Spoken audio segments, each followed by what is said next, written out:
Buenas tardes, ¿cómo están? Eh, el compañero o la compañera que está con acá la letra D, si puede colocar bien su nombre, que salga y entre nuevamente con su nombre. ¿Está bien? Tienen que colocar su nombre. Entonces, acá el compañero que está con la letra D, por favor,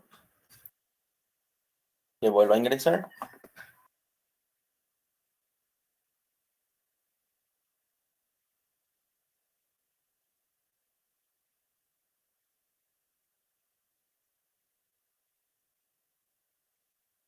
Mm, sí, él le expulsé. Traten siempre de entrar con sus nombres, ¿está bien?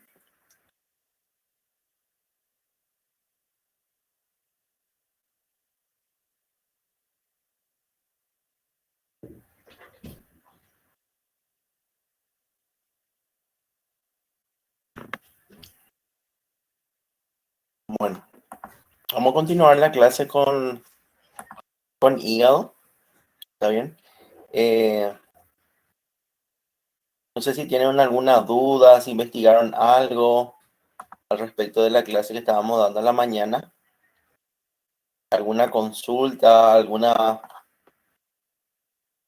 que les parece que puede ser interesante,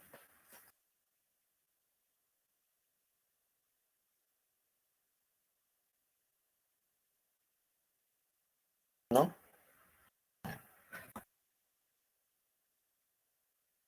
La temática de la clase en sí es más que nada que ustedes puedan despertar la curiosidad sobre el tema, ¿verdad? Independientemente que entiendan la clase o realmente hay compañeros que tal vez ni siquiera están entendiendo lo que yo digo, así en sentido del español, pero de igual manera, por lo menos que tengan así una noción de cuál es el contenido ya es suficiente. ¿Está bien? Como estamos hablando del abdomen, más que nada del tubo digestivo, vamos a continuar con la segunda parte que es del abdomen, que es las glándulas anexas. No vamos a dar todavía lo que es recto y ano, porque me gustaría primero terminar todo lo que es abdomen propiamente y después continuar con pelvis. Entonces, recto y ano ya forman parte del límite pelviano, así también como cierta porción del uréter, como también la vejiga o el útero o las glándulas, o sea, los órganos genitales, ¿verdad? Entonces, eso vamos a dar justamente vamos a dar todo primeramente lo que es abdomen y después iniciamos lo que es pelvis propiamente. O sea, que vamos a ver otra vez lo que son los huesos de la pelvis, los músculos de la pelvis, y después vamos a dar las relaciones con el recto, con el ano, las arterias que hay a ese nivel para poder orientarnos mejor. Yo les recomiendo también que independientemente que demos la clase y que le dé los contenidos y todo lo demás, traten de ver también videoaulas, ya sea en portugués o en español. Sería mucho mejor que vean en español por el hecho de que para que su oído se vaya acostumbrando también al idioma en donde ustedes van a estar eh, actuando, ¿verdad?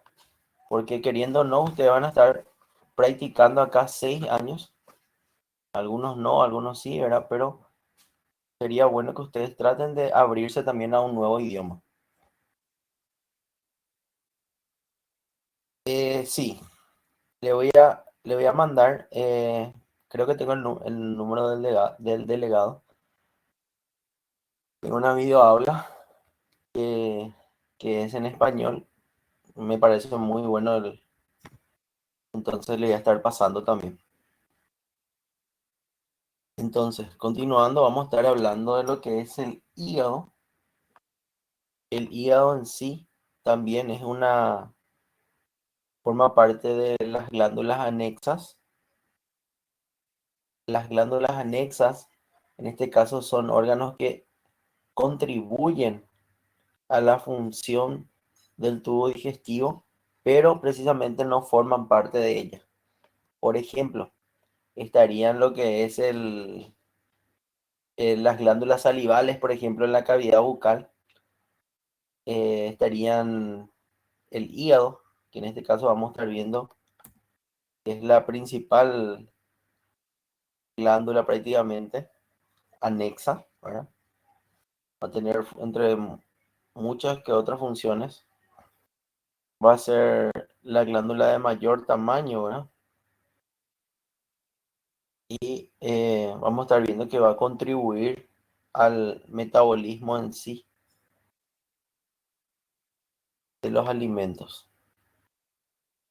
Entonces, entre las glándulas anexas vamos a tener hígado, glándulas salivales y páncreas. Así también vamos a estar citando, vamos a estar hablando de lo que es la vesícula biliar, que ya no es una glándula anexa, simplemente es un saco cuya función es más que nada de almacenamiento de una sustancia exócrina que libera el hígado que se llama bilis. Y también nos faltaría un órgano que después vamos a estar hablando que es el vaso, ¿verdad? Que también es un órgano linfoide, se encuentra en el hipocondrio izquierdo, o sea que ya estamos terminando otra vez y abdomen, ¿verdad? Muy rápidamente realmente. Bueno, ¿qué saber del hígado? Como pueden ver aquí, el hígado es una de las glándulas de mayor tamaño del cuerpo humano, en realidad es la mayor. Tiene un peso aproximado de entre 1,5 kg a 1,8 kg aproximadamente. Eh, el hígado en sí, como pueden ver aquí, está, tiene una glándula, es una glándula mixta, o sea que tiene una secreción endocrina y una secreción exócrina, ¿sí? Entre la secreción endocrina vamos a estar teniendo algunas hormonas que tal vez no conocían, ¿verdad? Una de ellas, por ejemplo, es la antitrombina 3, que actúa en el proceso de la cascada de coagulación. Así también vamos a tener algunas proteínas como las globulinas, que son proteínas estructurales que se pueden especializar y en inmunoglobulinas. Un dato interesante, por ejemplo, es justamente ciertas características que podemos identificar simplemente asociando lo que es el conocimiento anatómico para lo que vamos a estar viendo en años futuros, ¿verdad?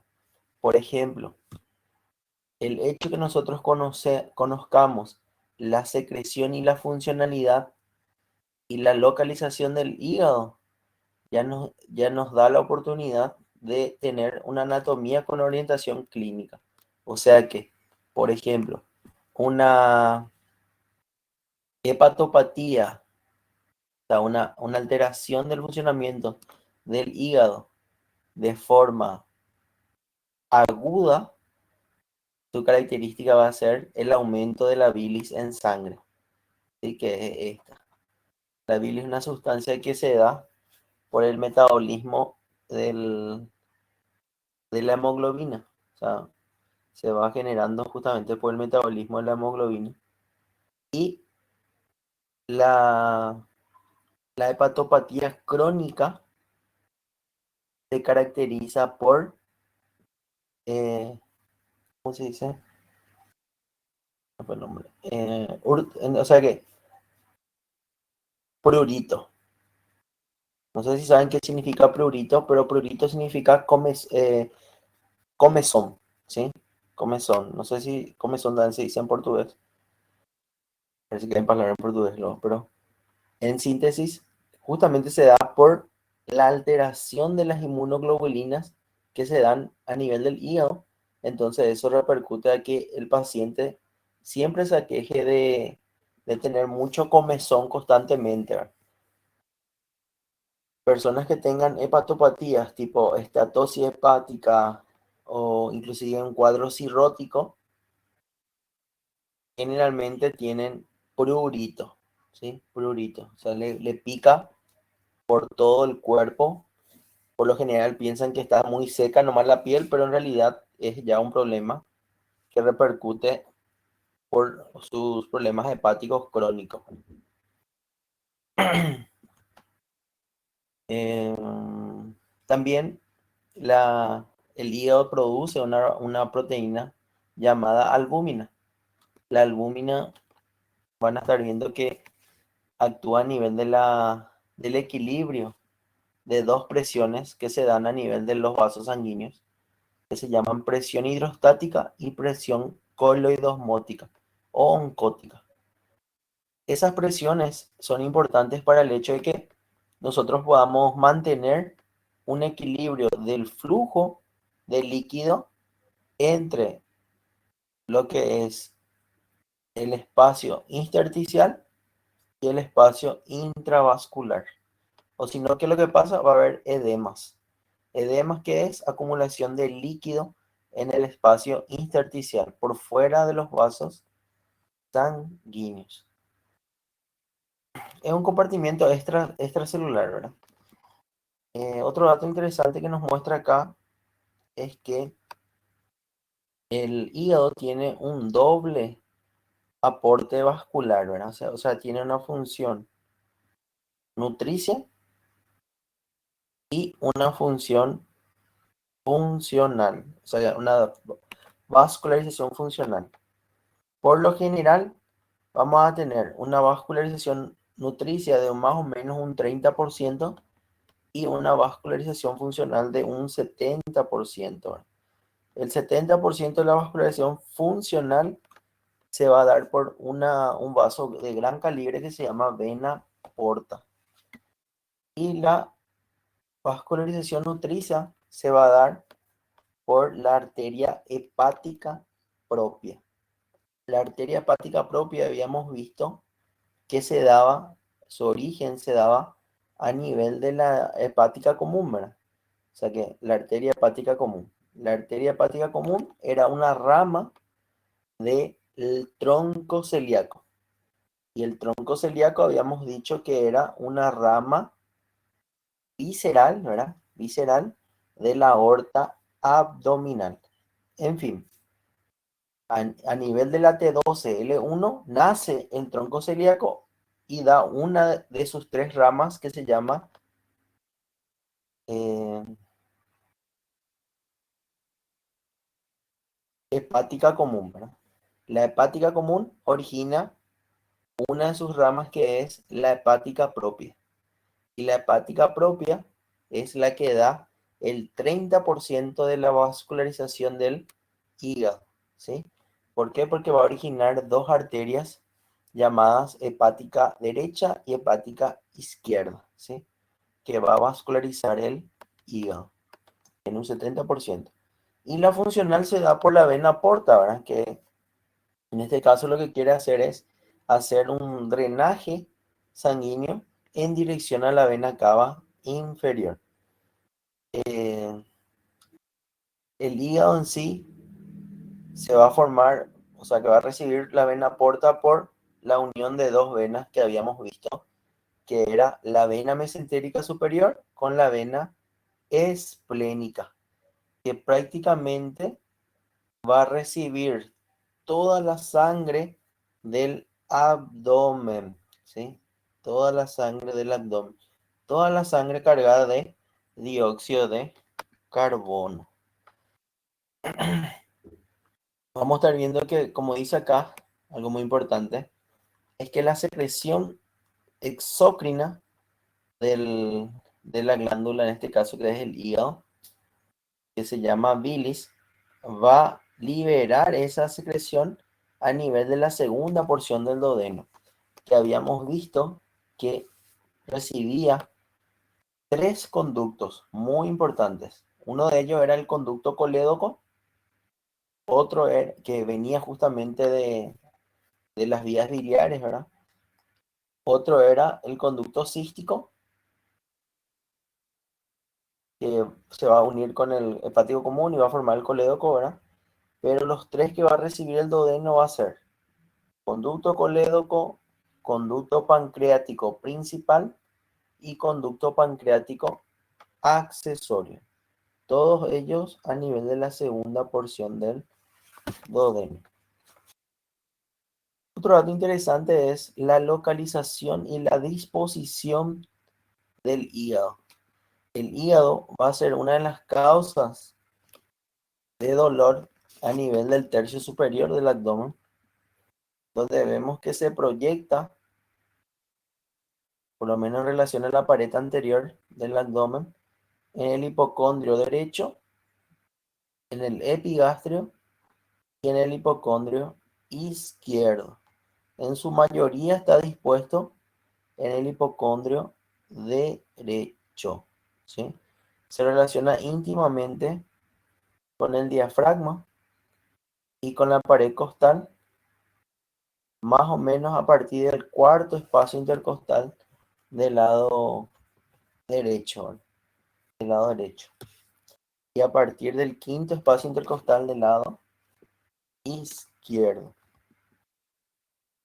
Está por encima del duodeno, justamente la cara visceral del hígado.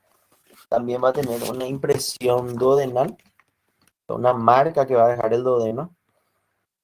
Va a estar también relacionado con el estómago, como ven acá. También el, el hígado va a tener una impresión gástrica. Se encuentra, como habíamos dicho, en el hipocondrio derecho, epigastrio y hipocondrio izquierdo. Es considerado uno de los órganos tóraco-abdominales por el hecho que se presenta, en este caso, protegido por la caja torácica. Y también, como habíamos dicho, es un órgano supramesocólico porque está por encima del punto de inserción del mesocolon transverso, que más o menos sigue el trayecto del colon transverso. Transverso. La configuración externa, como pueden ver, es un órgano bastante voluminoso. Habíamos dicho que tiene más o menos entre 1,5 kilos a 1,8 kilos aproximadamente. Está revestido, en este caso, por una vaina fibrosa, ¿verdad? Un tejido fibroso que le llamamos cápsula de Gleason, ¿sí? La cápsula de Gleason, que va a ser una membrana que prácticamente va a ser imperceptible, ¿no? O sea, voy a estar mostrando justamente cuando veamos en la práctica. Va a tener, en este caso, la parte derecha, como ven acá, que va a ser el lóbulo derecho, mucho más desarrollada, y el lóbulo izquierdo en menor medida. Vamos a estar viendo que va a tener dos caras, una cara visceral, o sea, una cara diafragmática, que sería esta, la que es convexa. ¿Por qué se llama de esa manera? Porque toma relación con el diafragma. La primera práctica, en realidad, eh, no sé cuánto exactamente son ustedes, pero dependiendo de la cantidad, y si logramos terminar toda la clase, estamos bien adelantados. A mí me gustaría dar prácticamente, vamos a dar de mañana, vamos a dar huesos, músculos, ¿verdad? Huesos y músculos. Y de tarde, creo que vamos a hacer mañana y tarde, Vamos a dar ya lo que son los vasos y nervios del abdomen, ¿sí? Entonces vamos a dar huesos, músculos, vasos y nervios del abdomen. Más o menos así sería la temática, ¿verdad? Por eso lo que me gustaría que vayan leyendo nuevamente, repitiendo y repitiendo, para que sea mucho más productiva la clase también, ¿verdad? No es complicado, pero depende mucho también de ustedes. Si se van sin saber cuáles son los huesos y sin saber cuáles son los músculos, ahí estamos medio mal ya. Complicadito ya va a ser ahí. Bueno, eh, como pueden ver, tiene un aspecto liso, de color rojo oscuro. Eso es muy importante recordar por el hecho que, por ejemplo, si tiene un proceso fibroso, cicatrizal, que le llamamos cirrosis, generalmente va a tener un aspecto más áspero, va a tener un aspecto más irregular, va a tener una coloración distinta también, va a ser más blanquecina a ese nivel, más grisácea. Entonces, esos detalles también hacen que nosotros podamos identificar a la macroscopía, en este caso, alteraciones que pueda presentar el tejido, en este caso hepático. Como pueden ver, tiene una forma ovoide, ¿verdad? Donde la parte superior es convexa y la parte inferior es más rectilínea, ¿verdad? En algunas partes es más cóncava inclusive. Lo que me gustaría que determinen es que en la cara diafragmática vamos a estar pudiendo observar solamente dos lóbulos, ¿verdad? El lóbulo derecho, que es bastante desarrollada, prácticamente se encuentra en todo lo que es el hipocondrio derecho y cierta parte del epigastrio, y el lóbulo izquierdo. ¿Cómo vamos a dividir esto? A través de este tejido que vemos acá, ¿verdad? Que se llama ligamento falciforme. Ligamento falciforme. Este ligamento falciforme es un mecanismo, en este caso, que nos permite dividir primeramente los lóbulos en derecho e izquierdo, como así también un mecanismo de fijación, en este caso, de la víscera a la pared anterior del abdomen, ¿verdad? O sea, se va adhiriendo a todo lo que es la pared anterior del abdomen, se adhiere también al diafragma. Se continúa el ligamento falciforme con esto que vemos aquí, que se llama ligamento redondo. El ligamento redondo no es más que una vena involucionada, o sea, obliterada, que en algún momento tenía una función en la circulación fetal, donde formaba parte del cordón umbilical.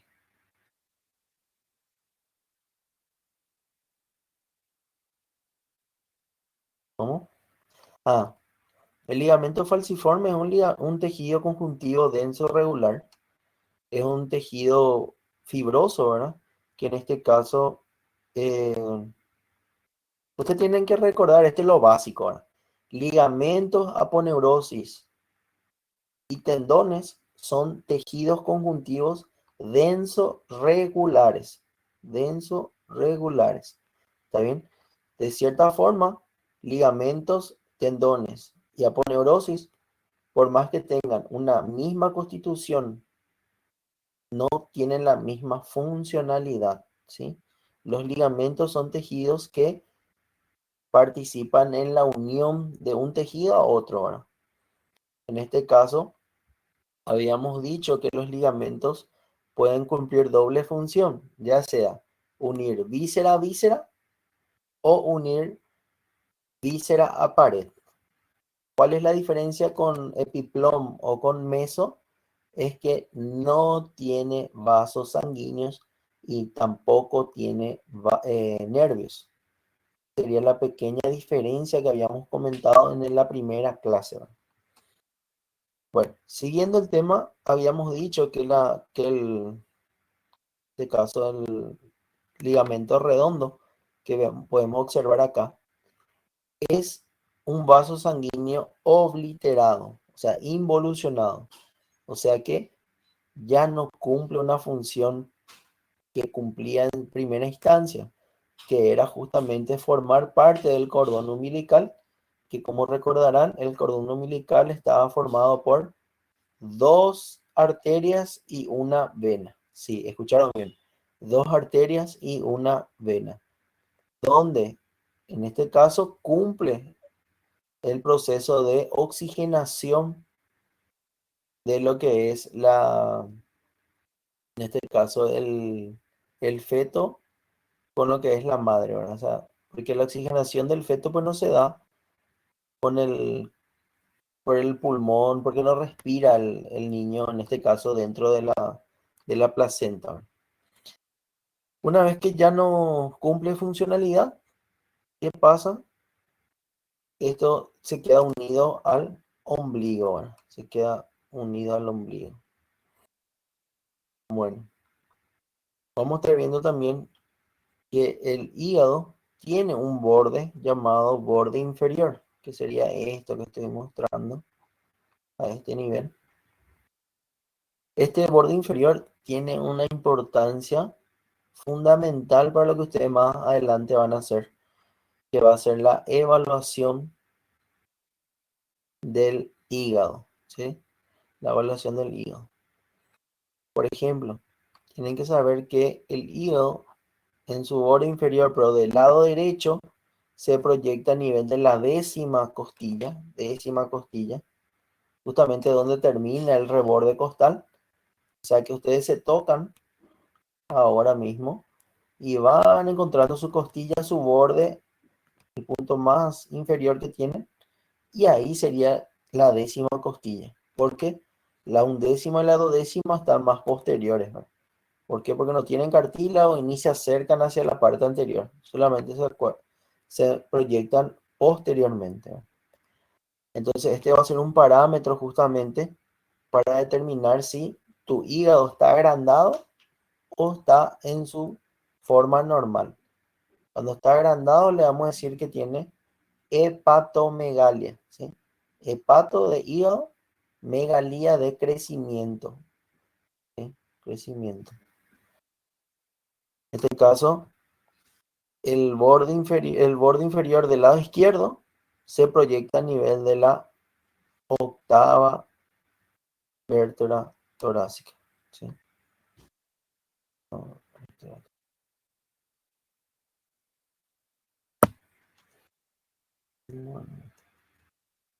¿Qué más?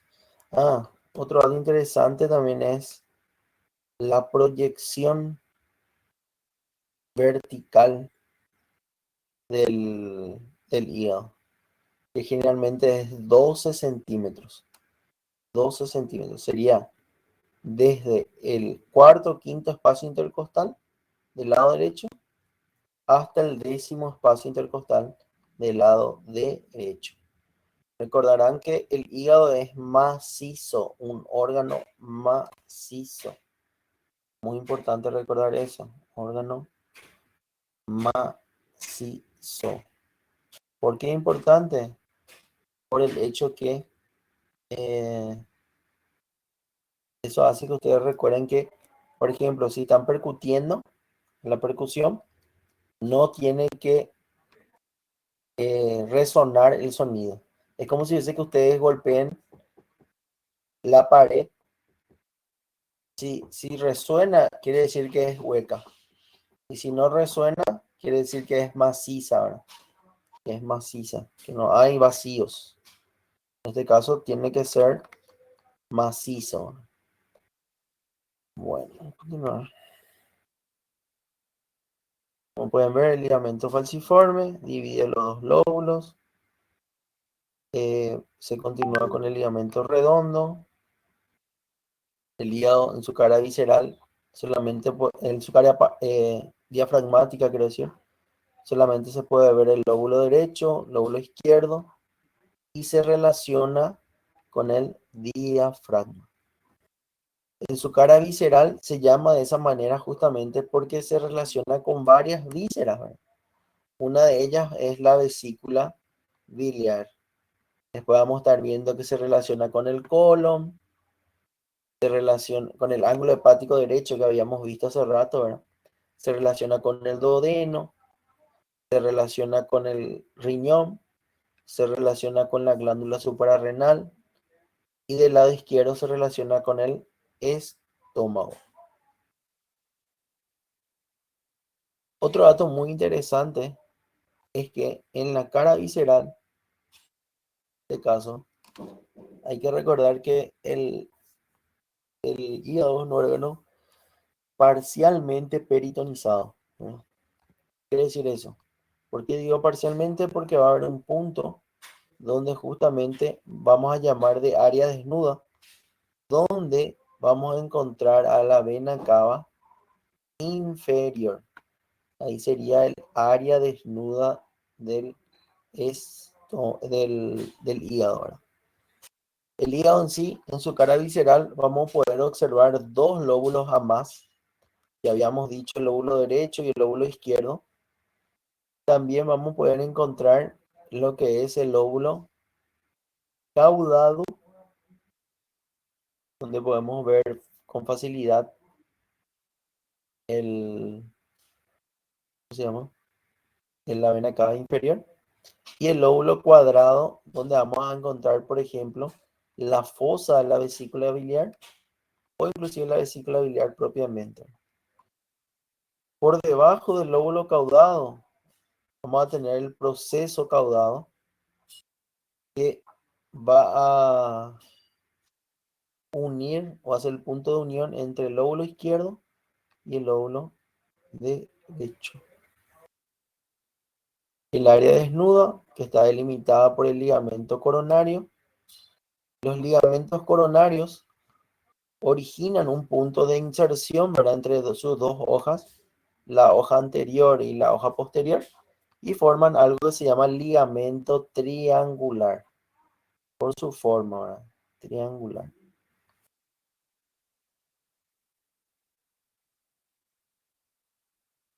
Como estamos viendo acá, el ligamento cuadrado se relaciona con la fosa, ¿verdad? Vamos a tener el lóbulo caudado que se relaciona con lo que es la vena cava eh, inferior.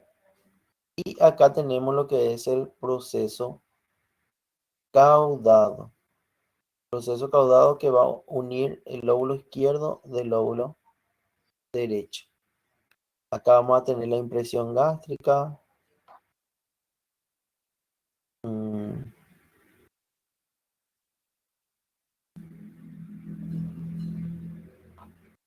Acá también vamos a estar viendo algo interesante.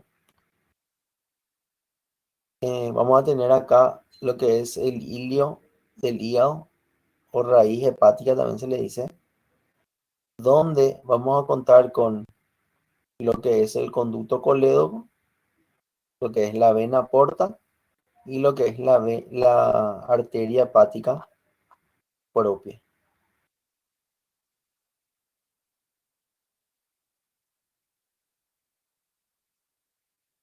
Sí, la cara diafragmática del hígado se divide a través del ligamento falciforme y se puede observar solamente dos lóbulos, ¿verdad? Un lóbulo derecho y lóbulo izquierdo, ¿verdad?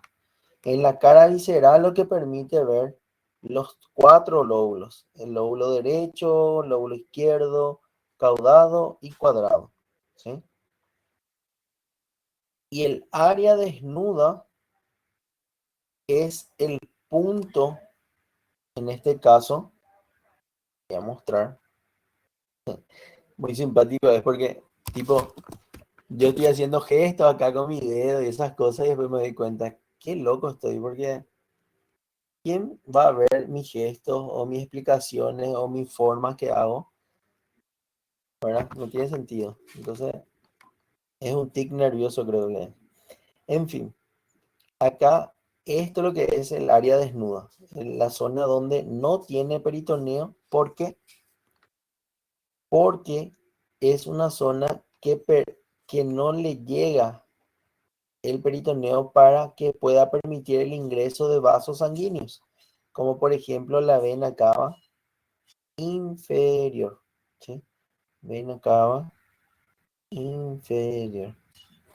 Así también es una zona que no va a tener, ¿cómo te digo? Peritoneo por el contacto que va a tener con ciertos órganos, ¿verdad? A este nivel, ¿verdad? Bueno, ¿qué es lo que yo estaba diciendo más? Esta parte lo que es muy importante también, que es el hilo que estaba comentando. Conducto colédoco, vena porta y arteria hepática propia. ¿Por qué? Porque es el punto que siempre los cirujanos tienen que poder identificar dónde va a estar contenido por un ligamento que se llama ligamento hepatoduodenal, mal llamado ligamento hepatoduodenal. ¿Por qué, verdad? Porque teóricamente, si es un tejido que une hígado con duodeno y contiene vasos sanguíneos, debería haberse llamado epiplom, ¿sí? Pero se describió como un ligamento. No vamos a ponernos a discutir por eso, ¿verdad? Pero se contradicen nomás los términos. Aquí podemos observar que es la vena porta, la arteria hepática propia y el conducto colédoco. Y este ligamento hepatoduodenal. Ligamento hepatoduodenal. Este sería el tronco celíaco. Ya habíamos visto que daba la gástrica izquierda, da la esplénica y da la hepática común. La hepática común que da la hepática propia y la gastroduodenal. La gastrodenal que origina la gástrica derecha, que habíamos visto anteriormente, ¿no?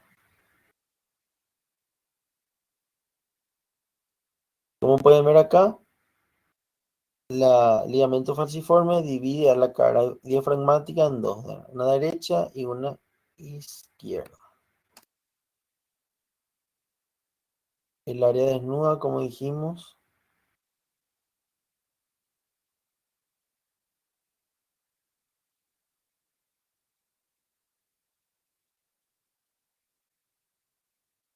bueno, acá lo que tenemos algo interesante que estábamos diciendo que en la cara visceral podemos observar los cuatro lóbulos, ¿no? Los cuatro lóbulos a través de surcos imaginarios que vamos a estar teniendo. En este caso, el lóbulo cuadrado se va a separar del lóbulo derecho a partir de la fosa de la vesícula biliar. El lóbulo cuadrado se va a dividir con el lóbulo izquierdo a través de la fisura del ligamento redondo. Después, el lóbulo caudado va a tener esta pequeña porción que está acá, que se llama proceso caudado, que va a unir el lóbulo derecho y el lóbulo izquierdo. De vena cava inferior y este es vena porta.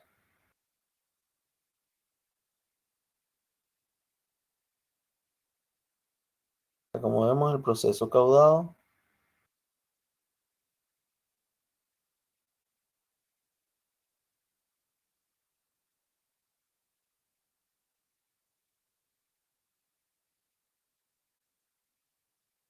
bueno, un ratito, ya, bueno, eh, hay que partir del hecho de que el hígado es un órgano que tiene una característica muy especial, que es la capacidad de regeneración que tiene. Entonces, al ser un órgano que tiene capacidad de regeneración, prácticamente, independientemente de la zona, se puede regenerar, ¿no? Lo que dice acá el compañero, por ejemplo, dice, sobre la cirrosis, ¿qué parte entra en falencia del hígado?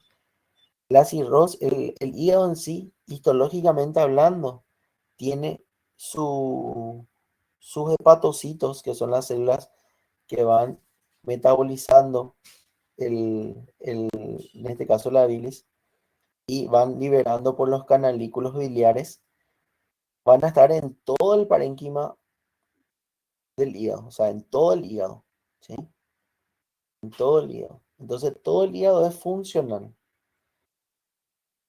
¿Dónde va a haber la cirrosis? Va a ser dependiendo ya del punto donde se va alterando más el hígado. No es que va a tener una, un punto específico, lóbulo derecho, lóbulo izquierdo, ¿verdad? Si vamos a pensar por el tamaño, es más lógico que el lóbulo derecho sea el lóbulo derecho sea el que más sea propenso a la cirrosis, pero no porque sea más funcional, sino por su dimensión, ¿verdad? Y su desarrollo. Y porque también vamos a estar viendo que las venas y el flujo de sangre se va a distribuir más del lado derecho. Entonces, podemos decir que la parte derecha va a estar eh, más propensa a sufrir una cirrosis, pero no precisamente porque sea la parte más funcional, sino por su dimensión, ¿verdad? Y acá dice, la función es que el hígado ejecuta, se concentra en todas las regiones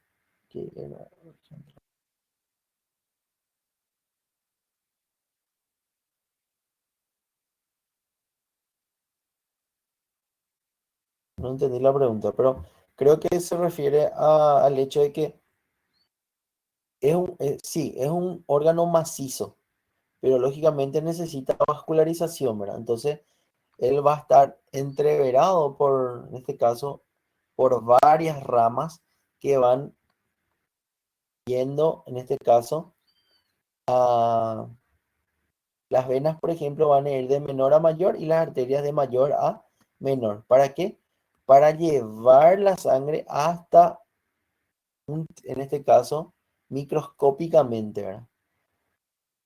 Y lógicamente, toda la parte funcional va a ser en todo el órgano propiamente, porque va a estar lleno de células que se llaman hepatocitos. Y los hepatocitos son los que van a estar generando la funcionalidad propiamente, ¿verdad? O sea que va a tener los lobulillos en sí van a tener lo que son las células hepáticas, vamos a tener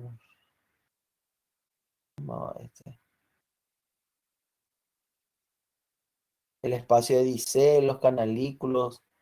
No recuerdo muy bien las células que existían a nivel hepático, pero recuerdo que existen dos o tres, en realidad tres células más o menos, que no me viene el nombre, ¿verdad? Pero eh, están distribuidos a nivel de los lobulillos propiamente, ¿verdad?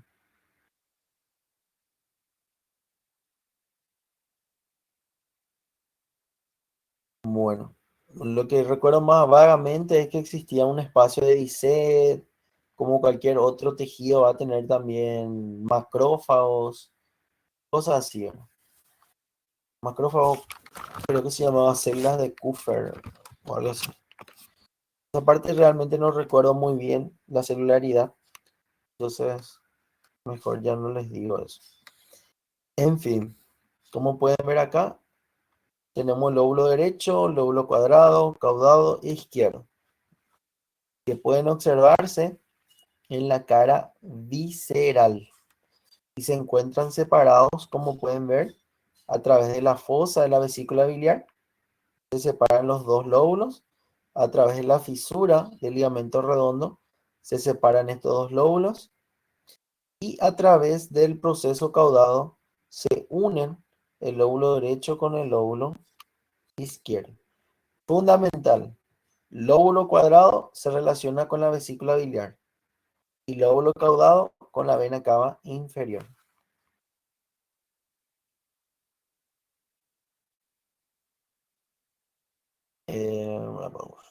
No me acuerdo. La verdad que no recuerdo ahora qué capítulo era. Un ratito voy a ver acá.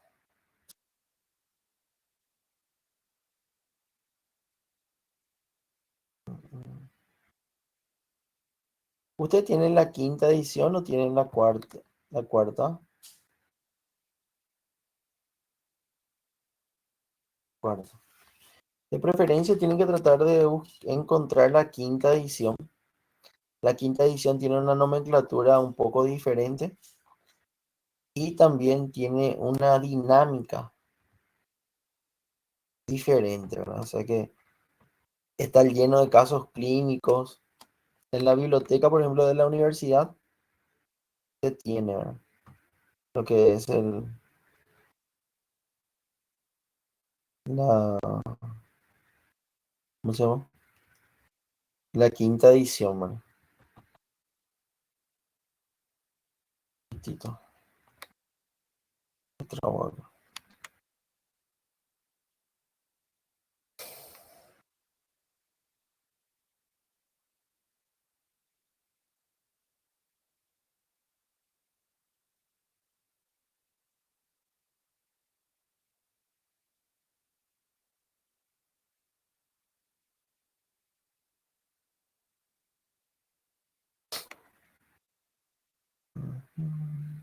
Ah, capítulo 109, página 1376.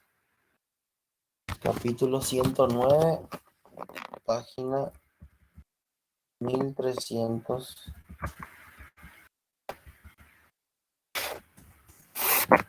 1300,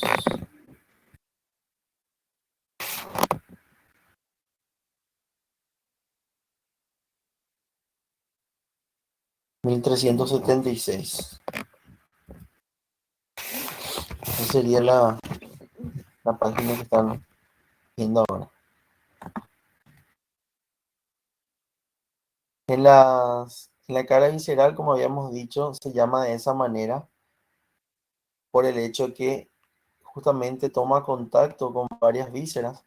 Del lado derecho, por ejemplo, vamos a tener lo que es la impresión duodenal, la impresión renal, suprarrenal, que se relaciona íntimamente con el área desnuda, y la impresión cólica. Del lado izquierdo, la impresión gástrica, propiamente. La impresión cólica, habíamos dicho que era la impresión que se da por el ángulo hepático, ¿verdad? La flexura cólica derecha, ¿verdad? Que estábamos viendo del colon de mañana, ¿verdad? Acá el borde inferior, como estamos viendo acá, se proyecta de la sexta costilla hasta la décima costilla y es fundamental recordar. Así también toma, ¿cómo se llama? Toma como referencia lo que es el triángulo de la B y también el triángulo de Traube, sexta. Me habré confundido nada más. Sexta costilla. Sexta costilla. Bueno,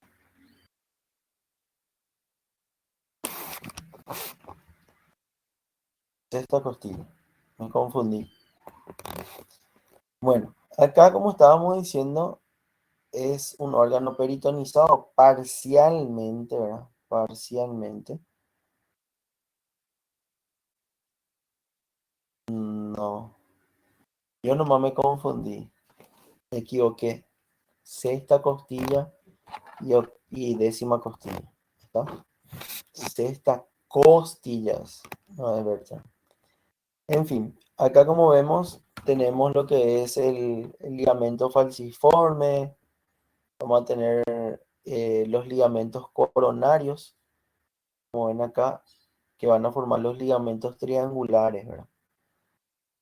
El ligamento coronario, hoja posterior y la hoja anterior. Sí, hoja anterior.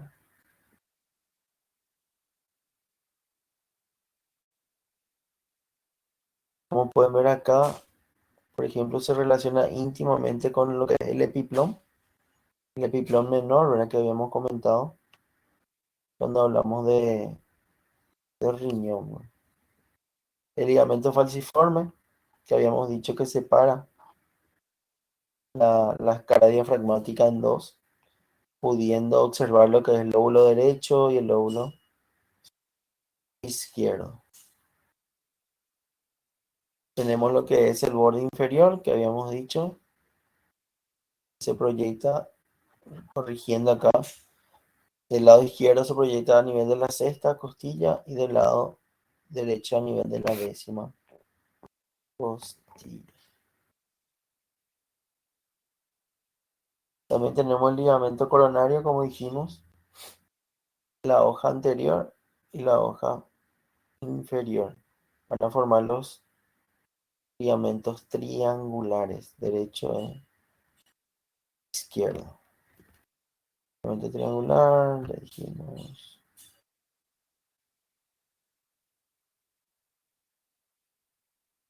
Bueno, acá habíamos visto que el hilo hepático, raíz hepática, toma relación justamente con lo que es el epiplón menor y el ligamento hepatoduodenal, hepatoduodenal, que va a tomar contacto justamente con la primera porción del duodeno, propiamente, ¿verdad? Duodeno.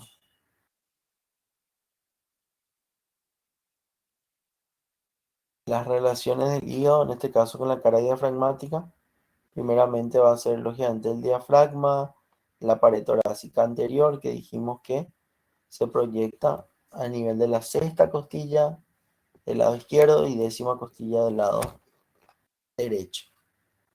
También atrás se va a relacionar, como ya habíamos visto, eh, con la vena cava inferior, la aorta abdominal, el esófago y el nervio vago izquierdo. El nervio vago izquierdo, habíamos comentado que una vez que atraviesa el diafragma, pasa a llamarse nervio vago anterior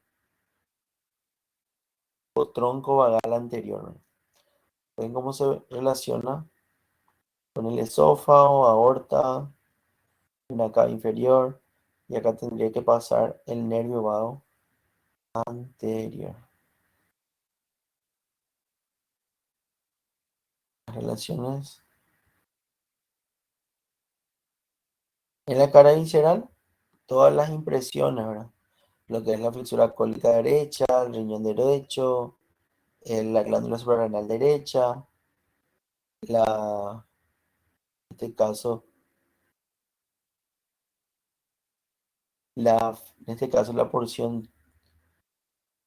primera porción del duodeno, ¿verdad? Acá tenemos el ligamento hepatoduodenal, donde vamos a encontrar el hilo hepático.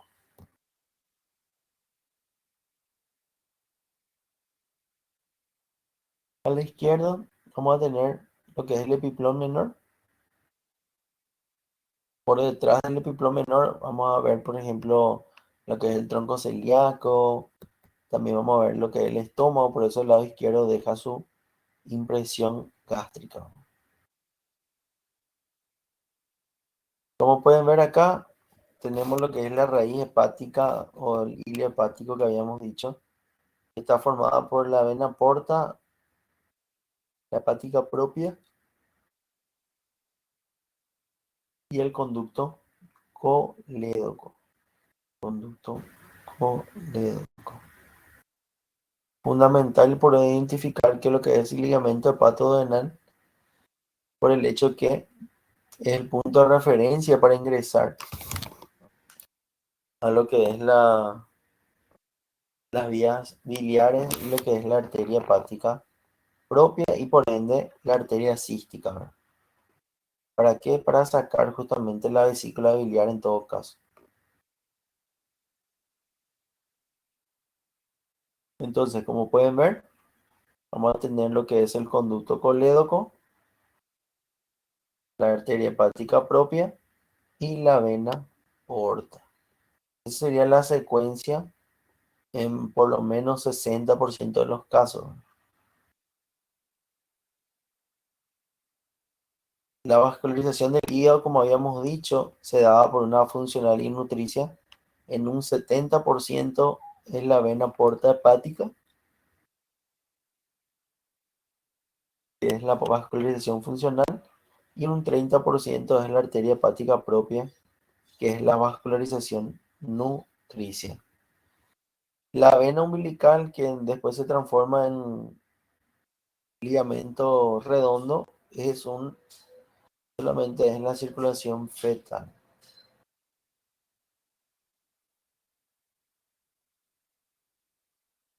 También tenemos un sistema de drenaje de en este caso del hígado, que se van a llamar venas hepáticas o venas suprahepáticas.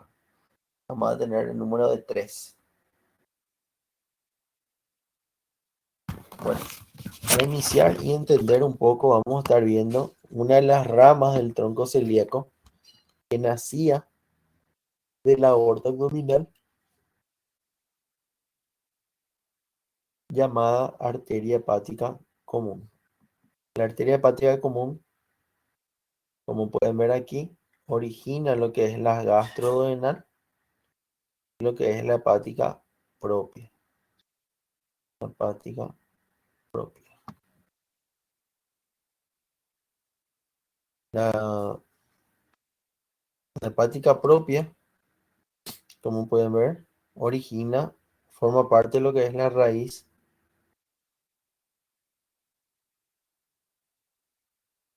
Estos son del néter. No sé si tienen la sexta.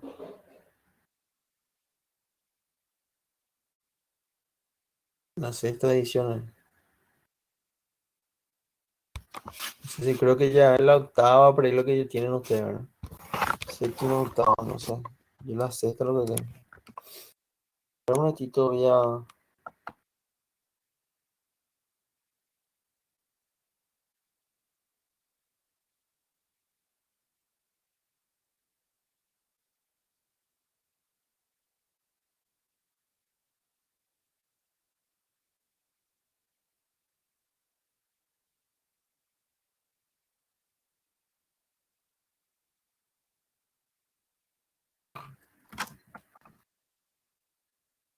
En este link ustedes pueden descargar algunos libros que tengo allí para que puedan tener también algunos resúmenes también para que puedan tener a mano.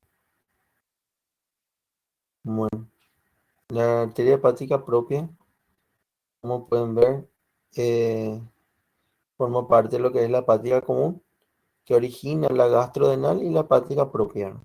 La hepática propia, como va a generar la hepática derecha e izquierda, y a su vez la hepática derecha va a originar lo que es la arteria cística, que es para la vesícula biliar. Así también la hepática propia va a generar una colateral que se llama gástrica derecha, que se va a unir justamente con la gástrica izquierda y va a vascularizar todo lo que es la curvatura menor del estómago, como ya habíamos visto. La vena porta hepática, ¿no? Nuevamente vamos a hablar de ella. Fundamental que sepan y recuerden lo que es el diámetro de 15 a 20 milímetros. ¿Por qué? Porque por la ecografía ustedes van a tener que saber ya si se le hace un ecodoppler, por ejemplo, y tiene ya criterios de hipertensión portal. Hipertensión portal, que la vena porta, habíamos dicho que se forma por la unión de lo que es la vena mesentérica superior y la vena esplénica, pero también recibe afluentes, ¿verdad? Una de las más importantes, la que casi siempre recordamos, es la vena gástrica izquierda. ¿Por qué? Porque recibe lo que son las venas esofágicas inferiores. Una de las causas de las varices esofágicas a causa de una hipertensión portal, posiblemente a causa de una cirrosis primaria. No solamente la cirrosis hace hipertensión, también puede generar, por ejemplo, una insuficiencia cardíaca congestiva, ¿verdad? Entonces, sería uno de los conocimientos que sería importante que recuerden, ¿no? Las ramas que estamos diciendo, ¿verdad? Vena porta izquierda y vena porta derecha, que se va a volver a segmentar de acuerdo a la segmentación del hígado. El hígado dijimos que tenía 4 lóbulos, pero que ellos se dividen otra vez en 8 segmentos. 8 segmentos. Como pueden ver acá, ¿qué significa eso? Quinta. Ah, ya pillo. Quinta edición, ¿verdad?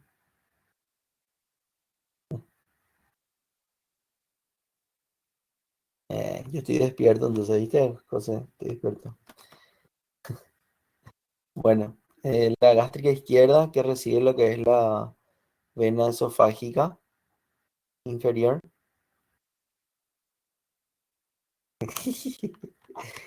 Qué loco. Bueno, no voy a comentar nada de eso. La gástrica derecha, también un afluente de la vena porta. La mnemotecnia para recordar es dos gástricas y dos pébera. ¿Por qué? Porque la pancreatodenal superior posterior, que vemos acá, la vena prepilórica, en este caso que no se puede ver porque se cortó, ¿verdad? Y las paraumbilicales superficiales, ¿verdad?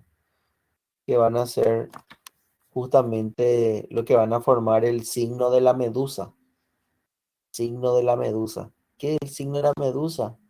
Una serie de venas superficiales que están alrededor del ombligo, que cuando hay una hipertensión portal se dilatan y son perceptibles a simple vista. O sea que ¿qué hacemos? Le descubrimos el abdomen al paciente y por lo general va a tener un abdomen globuloso. ¿Qué significa globuloso?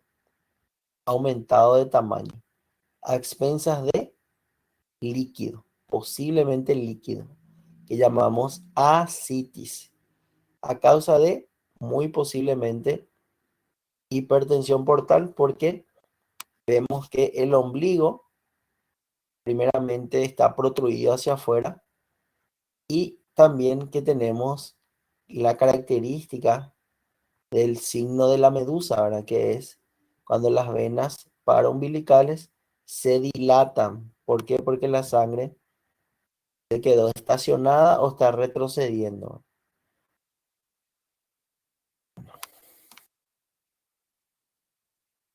La ramificación intrahepática, ¿verdad? Pueden ver acá.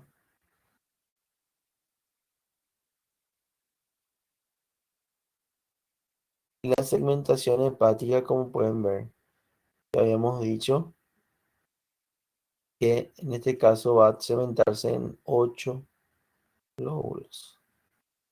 8 lóbulos.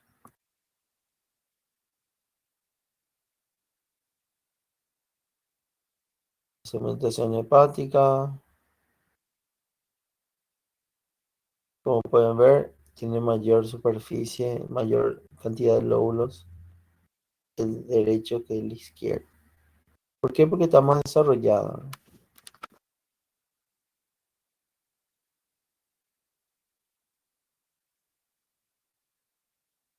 Bueno, también tenemos algo que se llaman venas suprahepáticas o venas hepáticas, simplemente, ¿verdad? Las venas hepáticas o suprahepáticas no tienen relación con la raíz hepática porque justamente se originan de menor a mayor a nivel intrahepático y termina desembocando en la vena cava inferior.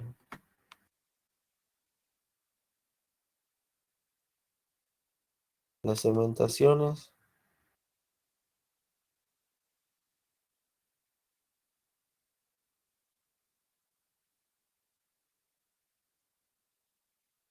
entre los nervios del hígado vamos a tener lo que es el plexo celíaco, que a su vez da la orden a lo que es el plexo hepático, ¿verdad? Acá no dice nada más, pero sí dice. Plexo hepático que origina lo que es el nervio vago izquierdo o tronco vagal anterior.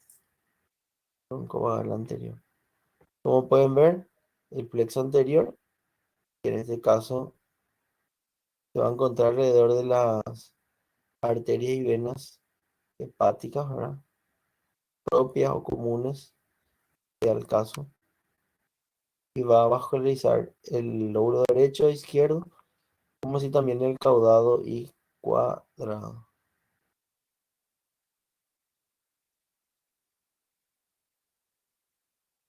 Bueno. ¿Dudas acá? ¿Dudas? ¿Ninguna pregunta?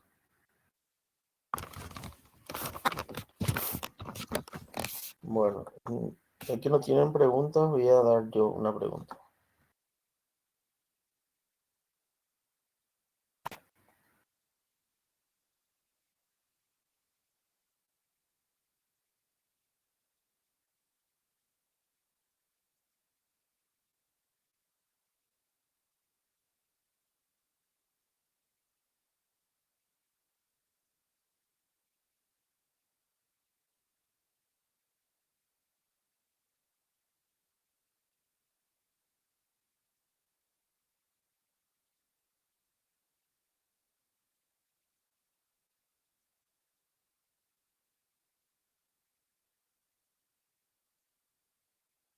Esta pregunta,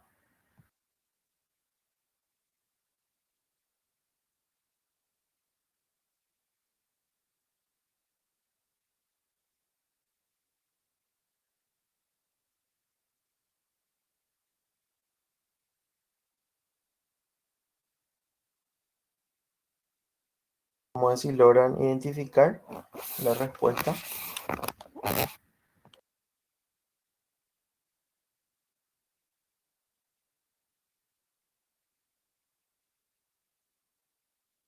¿Cuál sería?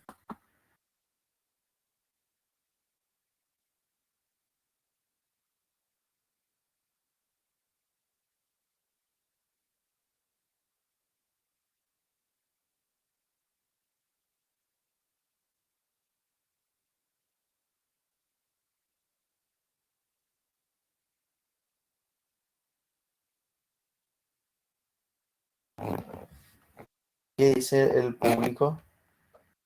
Valiendo 1 millón de reales.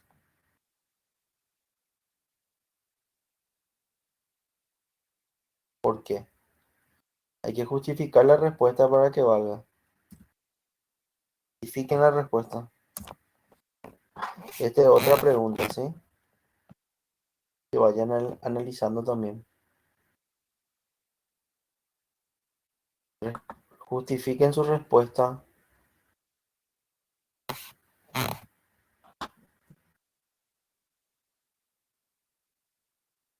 Exactamente. La arteria cística es la que irriga la vesícula biliar, por lo tanto hay que pinzar esa arteria, ¿verdad? ¿Por qué? Porque si pinzas la hepática izquierda, no va a tener sentido porque la arteria cística nace en la hepática derecha. Si pinzas la hepática derecha, vas a obstruir el flujo de sangre de todo el lóbulo derecho del hígado. Entonces eso va a repercutir de forma negativa. Si pinzas la hepática propia, generas una isquemia total de lo que es el hígado totalmente y la vesícula biliar. Y si pinzas la hepática común, peor todavía, ¿verdad? Porque ahí vas a lesionar el estómago, vas a lesionar el páncreas, vas a lesionar sí, el páncreas, el estómago y el hígado. No, el hígado no, el hígado no. Ganaste 1 millón de reales. Bueno, la otra respuesta, el otro caso clínico, ¿saben?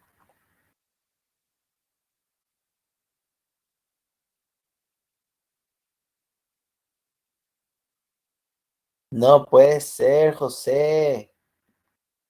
Acabé de contar eso. Acabé de contar.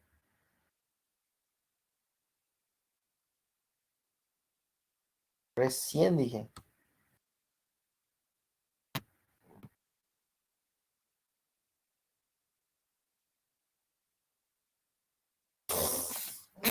Bueno, voy a contar la respuesta de este.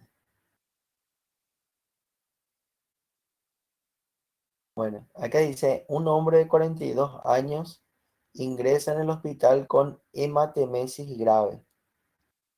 Hematemesis significa sangre que proviene de la boca, o sea, es que sale por la boca con vómitos, ¿verdad?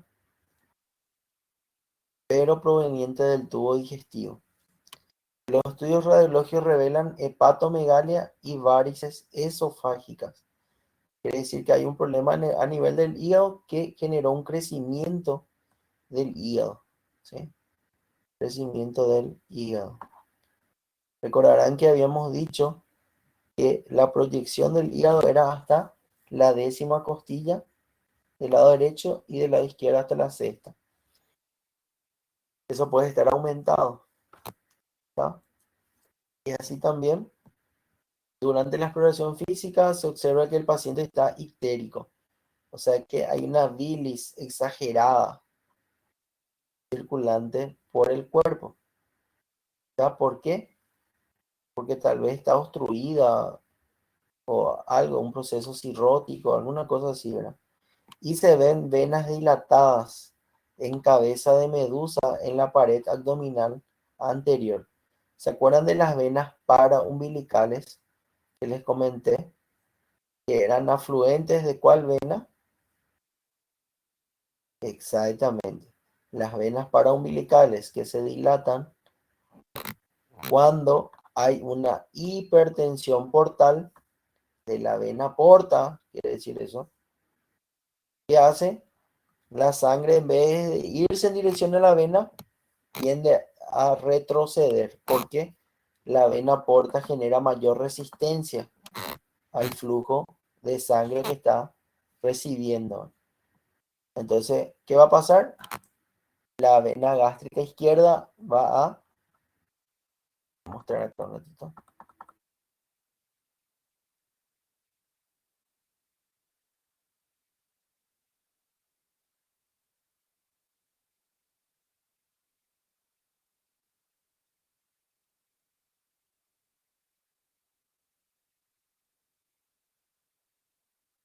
Acá.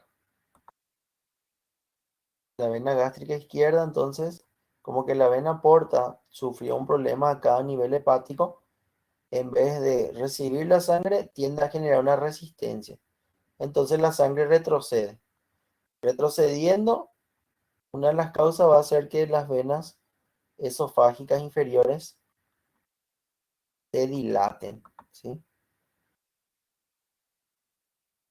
Sí, exactamente, están muy cargadas.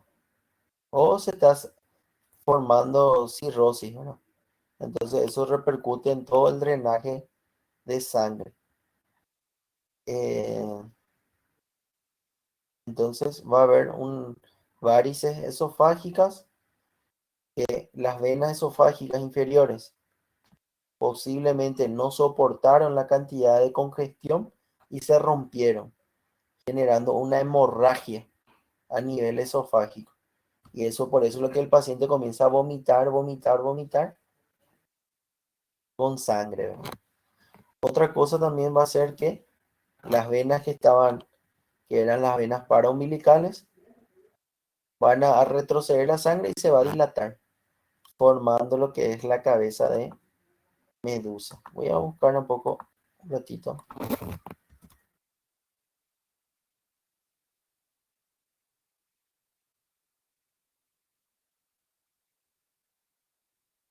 para mostrarle una imagen.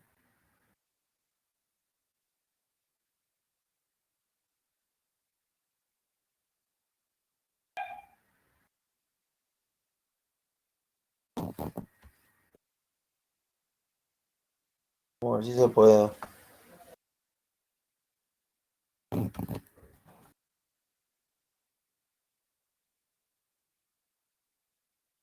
Ah, ah.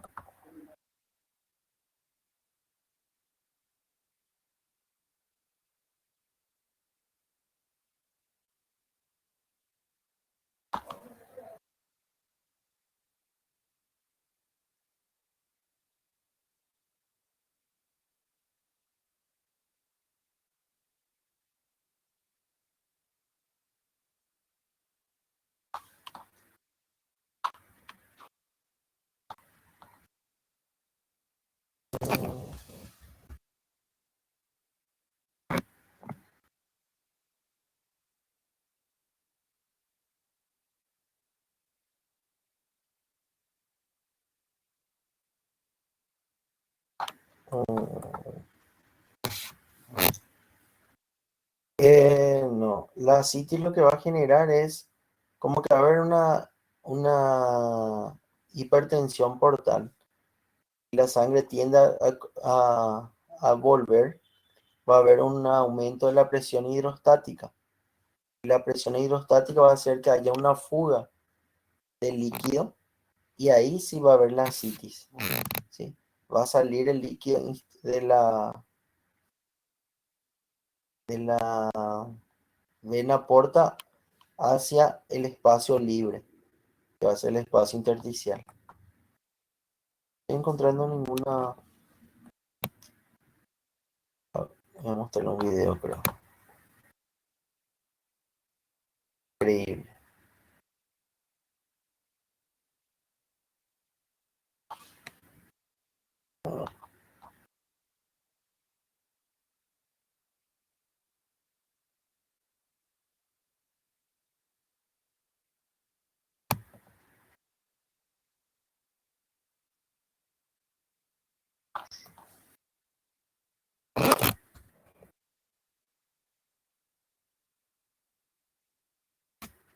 Un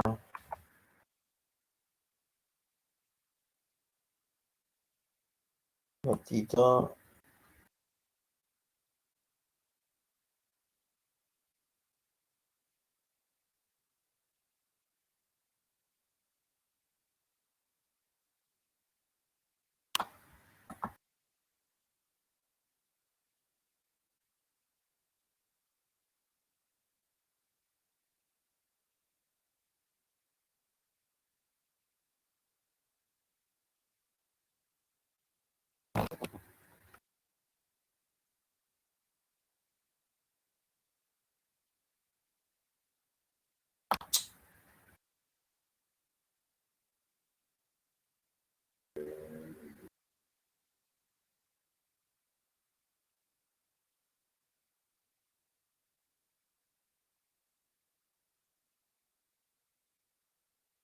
Está más lento, no sé qué.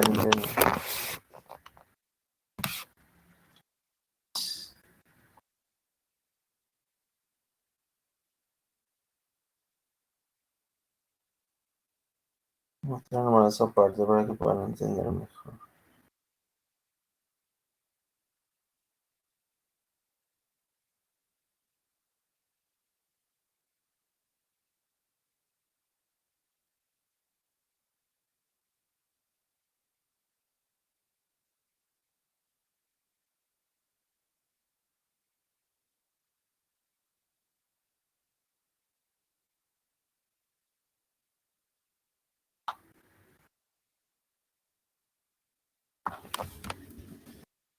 Pero no puedo.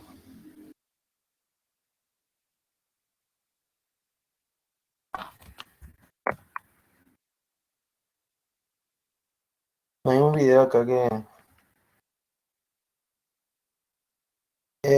no, acá no están las venas paraumbilicales. Las venas paraumbilicales son afluentes de la vena porta que van a estar adheridos a la pared anterior del abdomen. Por eso lo que le quería mostrar una imagen por lo menos, pero es complicado hasta acá.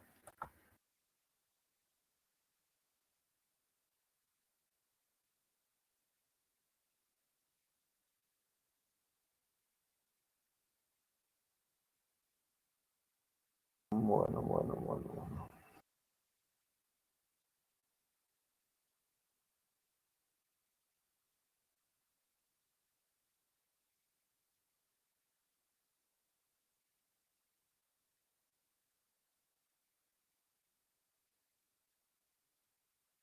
No hay, increíblemente no hay ni un video así que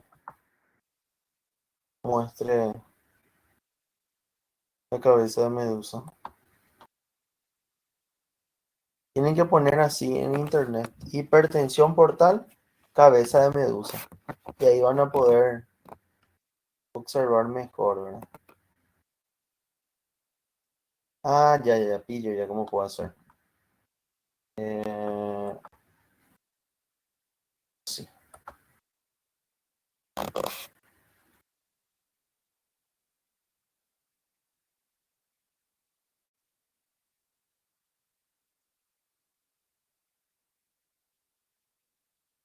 Ahora pueden ver mi pantalla, ¿verdad?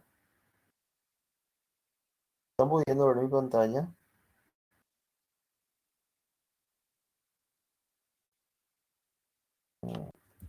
Atención.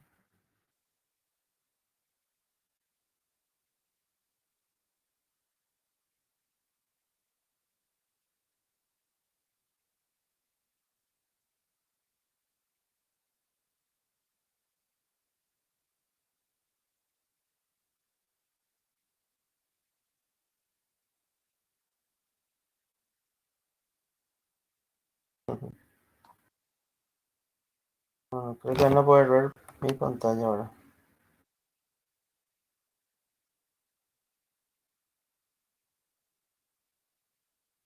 Vamos a ver.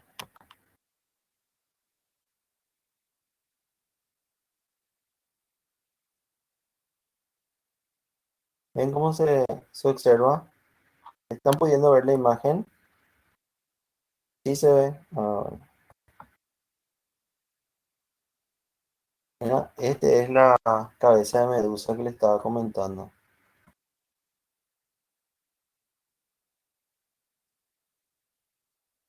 A ver si logro abrir este.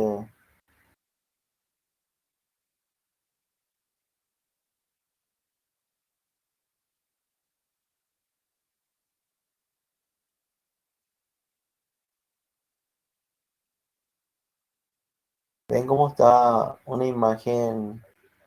El abdomen está bien globuloso. Y ahí tiene ciertas venas paraumbilicales que se van dilatando, ¿verdad?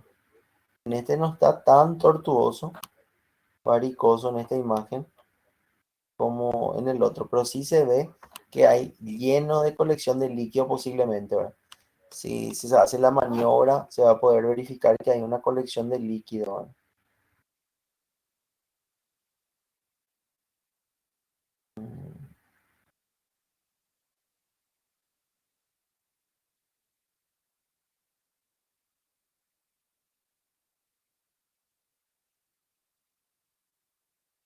En esta imagen, por ejemplo, o esta,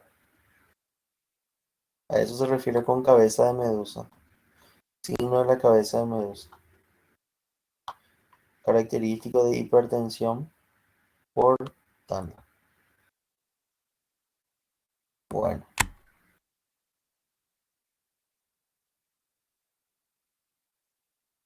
señal, sí, cirrosis causa hipertensión y ahí va con lo que es el signo de la medusa. ¿Qué divague fue eso? ¿Qué pasó ahí todo? Bueno, que dijo todo de Ragnarok, no sé qué. Loquina cerebral. Ah, sí, sí, sí, sí.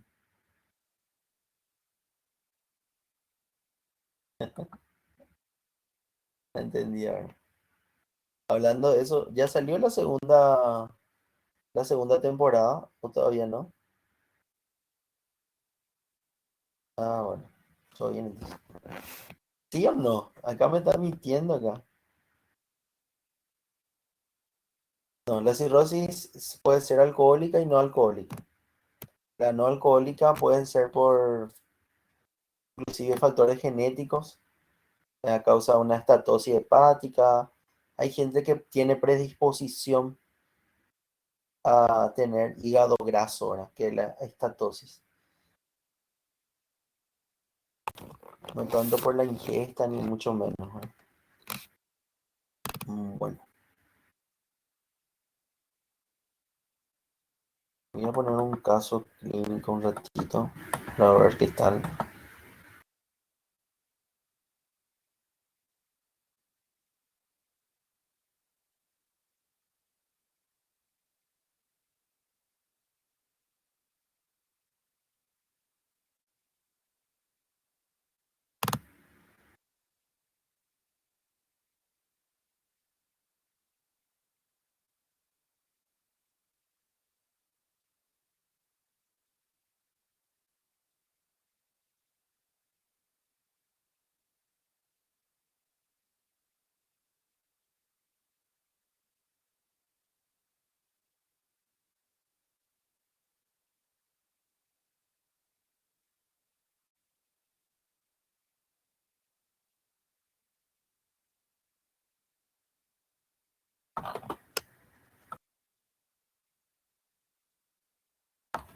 Ah, estoy acá.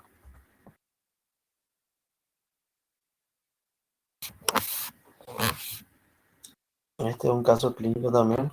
A ver qué tal les va.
¿Cuál les parece que es?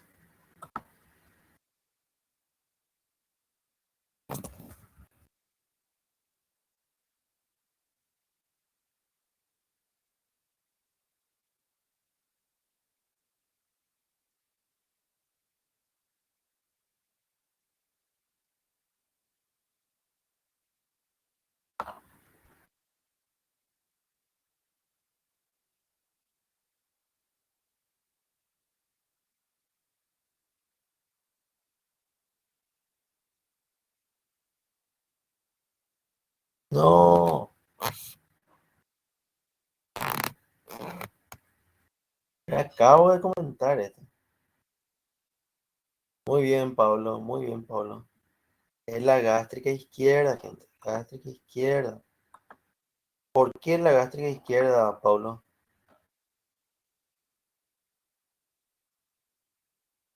¿Por qué la gástrica izquierda?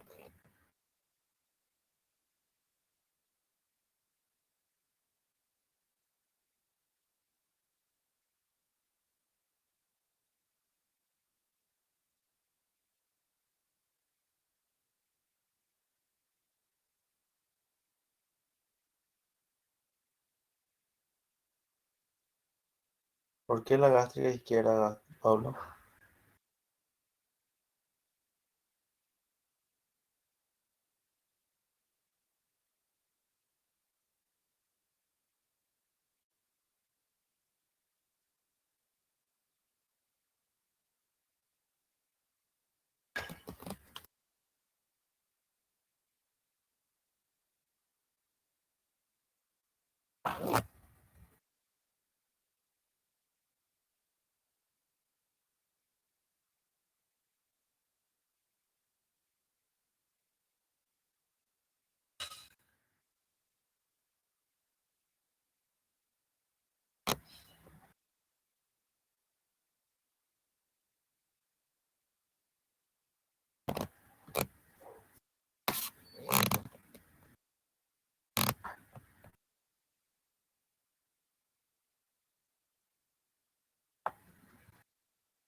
Bueno, ¿qué dice acá?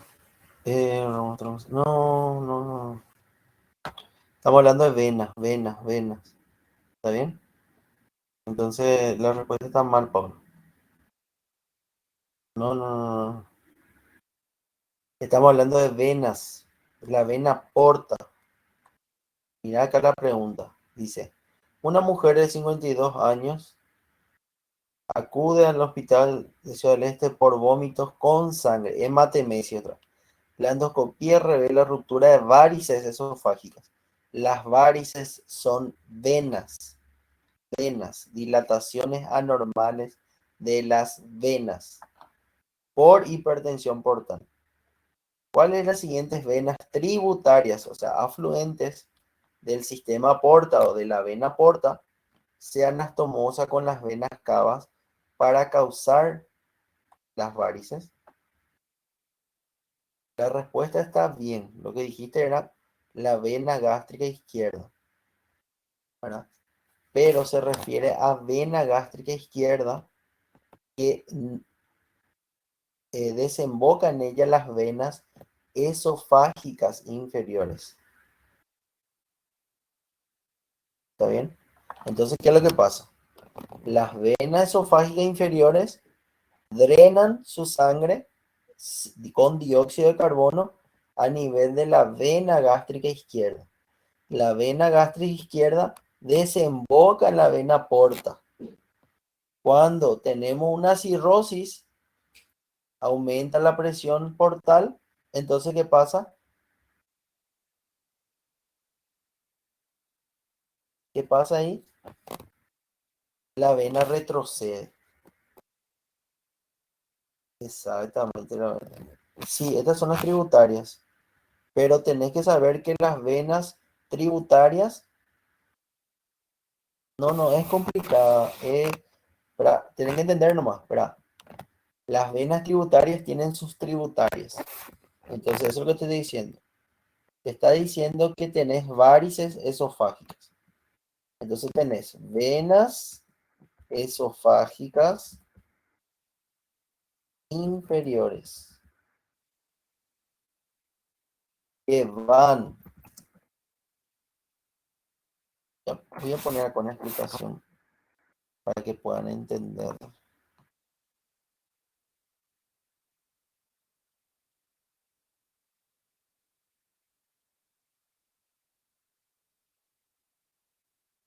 El porqué del porqué del porqué. Sí, pero esta es la explicación.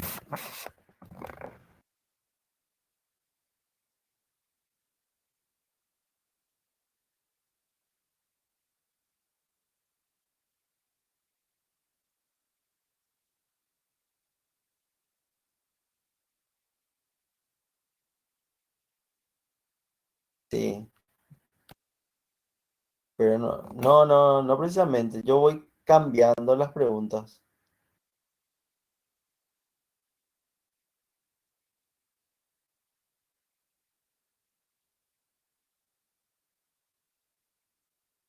Ujú.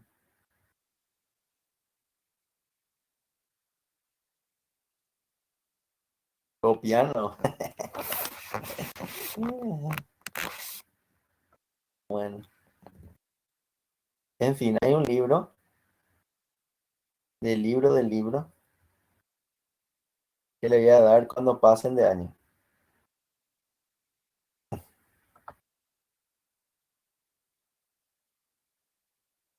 Cuando pasen en anatomía,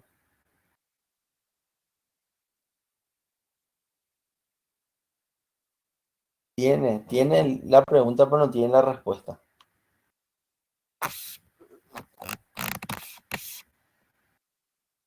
Anatomía de Grey se llama. Anatomía de Grey. No es Grey Anatomy.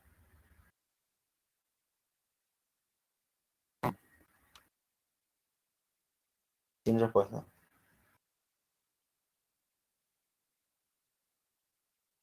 Sin respuesta. Sin la respuesta.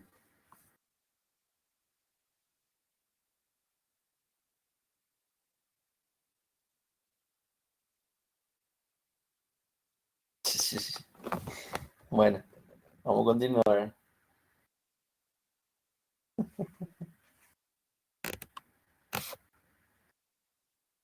Pero tiene 16 temporadas, Ana.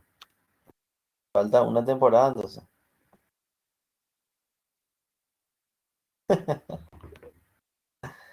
Eh, bueno, vamos a continuar la clase. Las vías biliares.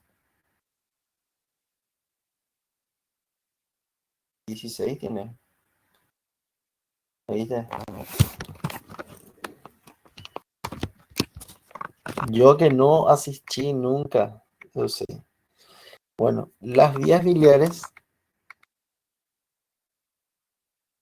vamos a estar viendo que se van a dividir en vías biliares principales y accesorias. En este caso, primeramente, vamos a estar dividiendo en vías biliares intrahepáticas y extrahepáticas. Función: conducir la bilis. ¿Qué era la bilis? Una sustancia que secreta, una sustancia exócrina que secreta el hígado al duodeno. ¿Cuál porción del duodeno? Segunda porción del duodeno. ¿Para qué? ¿Cuál es la función de la bilis? Emulsionar las grasas. ¿Qué significa emulsionar las grasas? Es como un detergente, ¿sí? Para poder digerir mejor las grasas. Como dijimos, producto de secreción exócrina del hígado que se da a través de los hepatocitos, a través de los canalículos biliares que son conducidos a los conductos hepáticos, ¿verdad?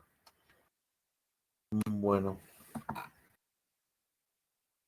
las vías biliares intrahepáticas, como van a formar los dos conductos hepáticos derecho e izquierdo, dependiendo de cada segmentación que estábamos diciendo anteriormente. Recuerdan que el hígado tenía 8 segmentaciones, donde las ramas anterior y posterior van a drenar, como pueden ver, el segmento 5 y 8 y el segmento 6 y 7. Del lado izquierdo vamos a tener el segmento 4, 2 y 3. Recuerden que habíamos visto que el lóbulo caudado era un lóbulo independiente, independiente. Por eso tiene su propia vascularización y su propia segmentación, ¿sí? Su propio drenado. ¿Tá? Bueno, entre las vías biliares extrahepáticas vamos a estar dividiendo en una vía biliar principal y accesoria. La principal va a estar dado por lo que vemos aquí, el conducto colédoco, que es el que va a desembocar en la segunda porción del duodeno, en la porción descendente, y se va a unir con lo que es el conducto de Windsor o conducto pancreático principal. ¿A qué nivel? A nivel de la carúncula mayor o papila duodenal mayor, que está en la parte anteromedial del duodeno. También vamos a tener el conducto hepático común, que sería esta porción, que se forma por la unión del conducto hepático izquierdo con el conducto hepático derecho. Esto sería la vía biliar principal. Y esto sería la vía biliar accesoria, que está dada por la vesícula y el conducto cístico.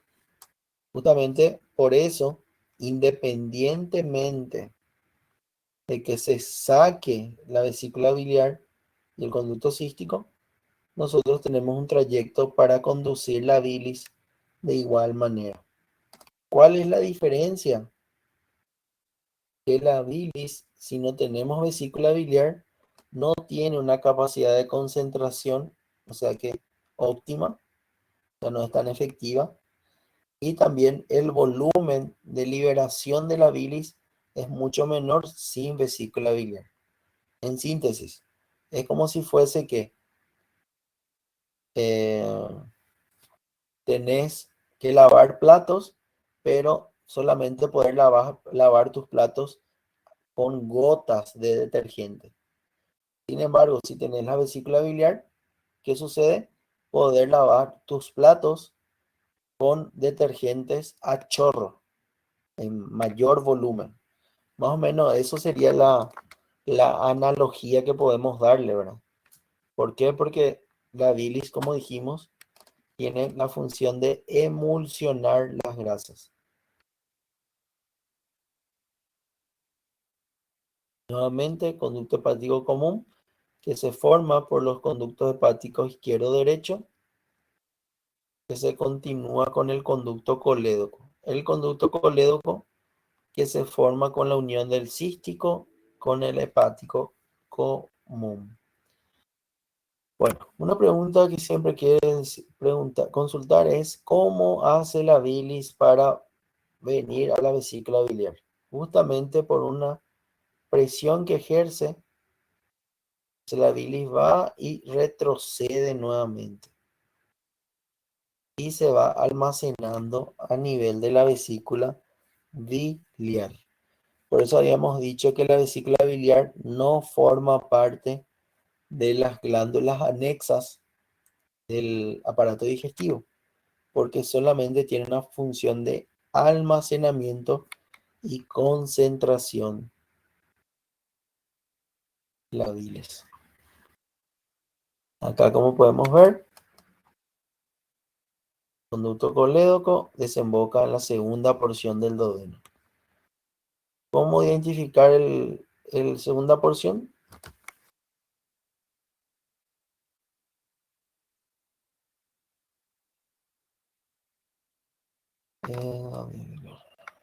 Mm, no entendí, pero creo que te referís a las vías biliares intrahepáticas. Entonces, sí, todo el trayecto, todo el hígado, por todo el hígado vamos a ver canalículos biliares que son pequeños canales por donde el hepatocito libera la bilis y se van drenando por los conductillos biliares. Esos conductillos biliares que son microscópicos van aumentando de tamaño a medida que van saliendo del hígado, ¿sí? Entonces se van a toda esa cantidad de conductillos van a formar lo que es el conducto hepático común, hepático derecho y izquierdo, ¿verdad? Más o menos, ¿verdad? No sé si era esa la pregunta, pero están distribuidos por todo el por todo el hígado, ¿verdad?